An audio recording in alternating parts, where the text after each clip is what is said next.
It's usually Etsy sellers asking me whether Amazon Seller Central is worth it or better for print on demand. They still want to stick with a marketplace that brings them organic traffic. So, is the grass greener on the other side? Let's find out. Now, both these platforms get me sales with no advertising. The only advertising I do now is to my own website. I've been on Etsy a lot longer, but I have a pretty good idea of how FBM works, so I'll be comparing the pros and cons of both. Here's what we'll be covering today, starting with traffic and competition comparison, and then comparing things in common with the registration difficulty, so basically how hard is it to get on the platform, and then suspension risk, so how easy is it to get kicked off the platform by accident or otherwise, fees and costs of selling, and the most important differences between the platforms. And finally, I'll be giving you my overall opinion on which you should sell on, under what circumstance. If you find this video useful, make sure to drop a like and subscribe, turn the bell on for notifications when I post new videos. And if you enjoy my content, check out the members area link in the description for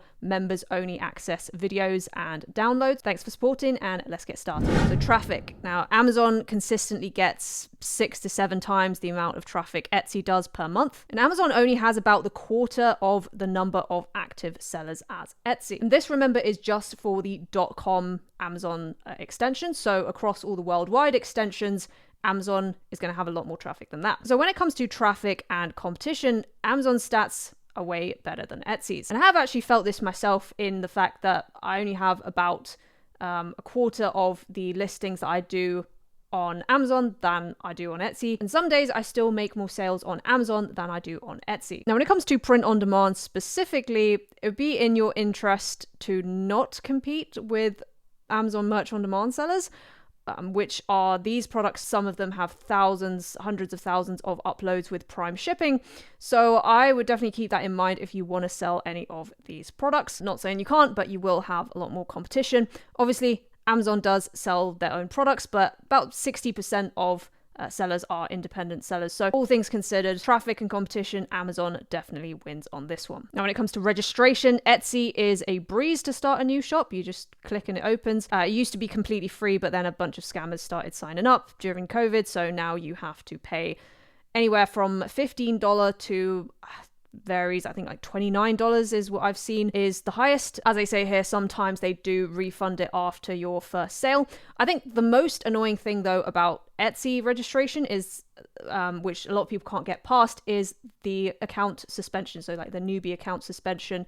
I've been through this a lot of times. I've been suspended so many times, and all you need to do is appeal. In most cases, you can get your account back. When it comes to Amazon Seller Central, registration does get more tricky. Firstly, you'll need the professional plan to sell print on demand, otherwise you won't be able to integrate any providers, and this does cost $39.99 per month. However, in the long run, this could work out to being much cheaper than Etsy because you can upload unlimited products once you have a Seller Central account. Whereas on Etsy, you pay a fee per listing and also when that renews every 4 months. Something else you'll need is a LTD or LLC company, which comes with its own process. And also, if you want your own storefront, which helps you rank, then you will have to apply for brand registry and trademark as well. That in itself is a process. On top of that, the ID verification I've heard can be tricky. I had issues with my passport and it was, a silly mistake on my part. I just didn't sign my passport, but they didn't tell me what was wrong, and they don't tell you. So you just need to figure that out for yourself or you'll just keep getting rejected. You might have to go in for a video call to verify the ID. I've heard of people getting this, even though I didn't personally. So yeah, there's more steps to go through if you want to set up your Amazon account thoroughly.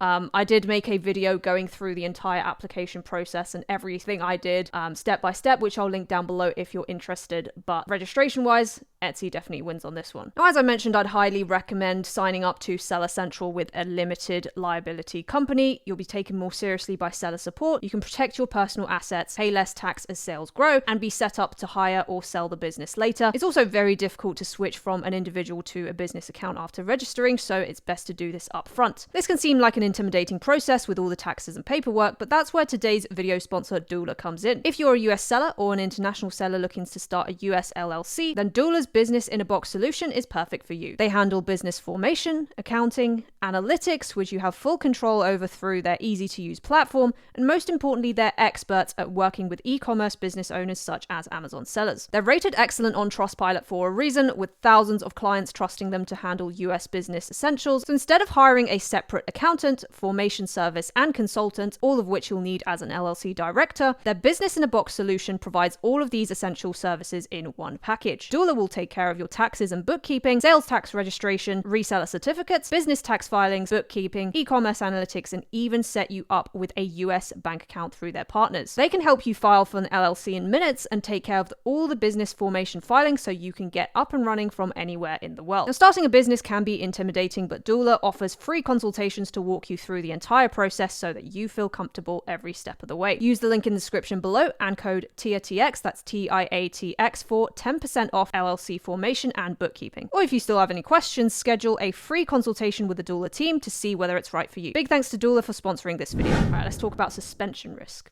Now, both can suspend you, I'm afraid. If you don't like that, then just start your own website.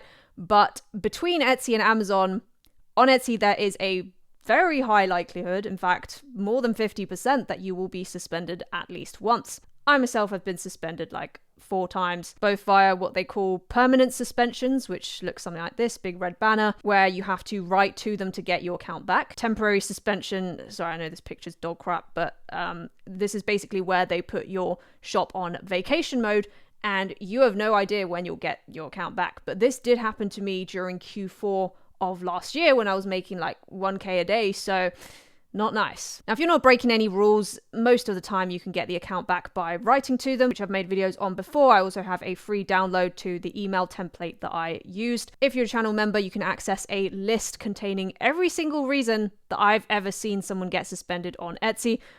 Most of these things you would not have thought of, but they happen because Etsy uses bots to auto-suspend people, and random things can trigger that. Now, with Amazon, the suspension risk is definitely there, but it's not as high. I mean, I personally have never been suspended off of Seller Central, but from what I've heard, it's much easier to get your account back if you do. You just need to address the issues and show Amazon that you've solved it, or you can reach out to a third party.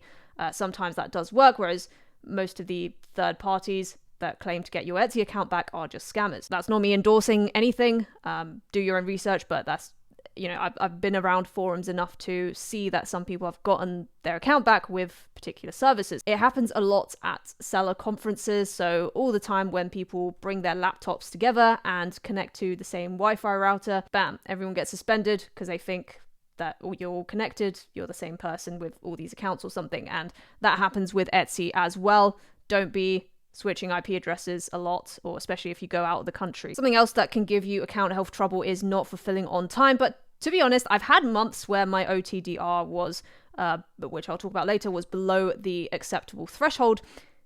Nothing happened to my account, so I was just like, okay, I guess I'll keep selling. So yeah, if getting suspended is your biggest concern, then Etsy is definitely not the one to go for. Amazon is much better with that. So with fees and costs, I could just sit here and list off all the fees, but that would be very boring. Plus, you know, it fluctuates a few cents here and there because of random things like currency conversions. I thought what's more useful is just showing you how much revenue you can expect to keep from each sale. So if we start with Amazon, I made this sale for $31.80 on Amazon and got to keep $25.94. So if I did the calculation right, that should be 81.5% of the revenue that I got to keep. I made the sale for $33 on Etsy. Obviously, I tried to find 2 sales that were a similar price. Taxes are added to the final price anyway, so don't count them, but just wanted to keep things simple for the video. And on this sale, I kept the equivalent of $28.28 US.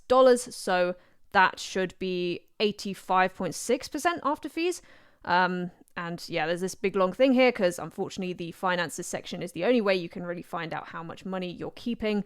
They don't break it down nicely like Amazon. But in total, these are the results. So pretty similar for to very similar sales. You get to keep a little bit more on Etsy, but because of the variation, honestly, there's not too much difference. You can expect to keep about 80 to 87% per sale, depending on the price of the product. In comparison, as a benchmark, if you sell on your own website, this is Shopify, you will get to keep 95 to 97% after credit card fees. So, 80 to 90%, the fees are not as awful as people claim them to be, in my opinion, especially if you're not using ads and it's just free traffic. So when I'm setting my prices on Etsy and Amazon, I usually use 80% as a pretty conservative benchmark, and then calculate from there. Yeah, as much as people complain about fees, I don't think it's as big a deal as people make it out to be. Obviously, you want to have your own website if possible, but don't let it deter you from selling on a marketplace.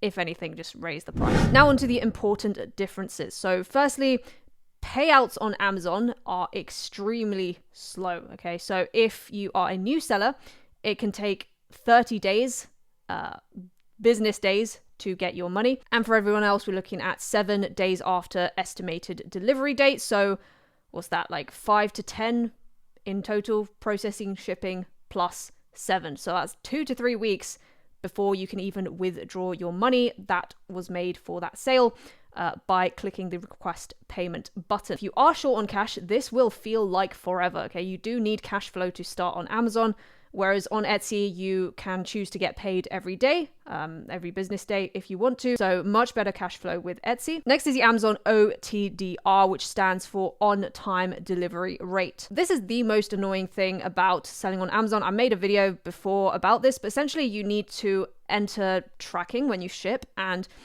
they count when the tracking says the product is delivered. A lot of things out of your control there, weather issues, maybe the guy doesn't scan it when he puts it through the post box, just stuff like that you can't really control, but it could affect your account health. Now, Etsy does not care about this, but Amazon does. Nowadays, at least for me, USPS are fairly good at tracking properly, but you do need to keep an eye on this.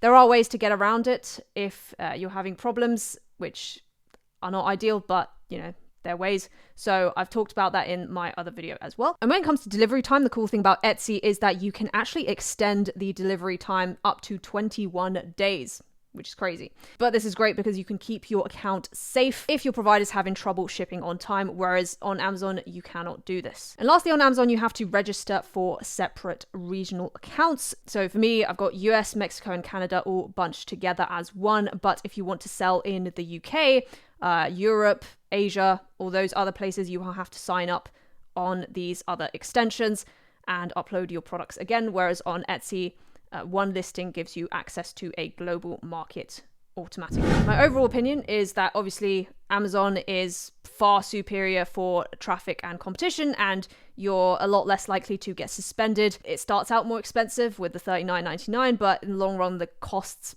become about the same to sell on because of Etsy's renewal 20-cent thing. But this setup can be pretty difficult, and the OTDR is a pain in the ass, and payouts are also less frequent, so you have to manage your cash flow better. What I recommend is that if you have less cash to start out, so there's anything less than $100 to $150, then start on Etsy. It's not even the professional seller fee, it's just that you need enough cash flow to be able to ship the product. If you have more than that, then give Amazon a go because it is far superior traffic-wise and competition-wise. If you hate both, then start your own website. What can I say? Hope that clears some things up. If you want a massive long list of 30 different marketplaces that you can get free traffic on for print on demand, click the video on screen right now.